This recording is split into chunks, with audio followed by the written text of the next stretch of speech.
बिछा मास मेष राशि चलित मास आपणक पई शुभप्रद अटे।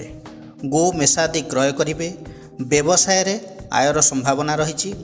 मासर शेष आड़कू भ्रमण जोग रही। गुरुजनकर आशीर्वाद सुफल पाइबे। कौनसी भल बंधुंक साहाय्य व्यवसाय रे लाभवान हेबार सुजोग रही। कर्मक्षेत्र रे उन्नति करिवे। अर्थ व्यय हो पारे। पारिवारिक सुखरे विघ्न सृष्टि हो पारे। शारीरिक असुस्थता दूर हेबो। महिला माने धर्मपरायण हेबे एवं छात्र छात्री माने सफलता लाभ करिवे। एही मासरे मेष राशि व्यक्तिविशेष माने प्रतिकार कौन करिवे। प्रत्येक दिन हनुमान चालीसार पाठ करंतु।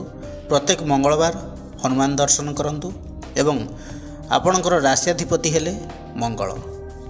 मंगलंकर बीज मंत्र को जप करंतु। मंत्रटी हेला ओम क्रांग क्रीं क्रौं स भूमाय नमः।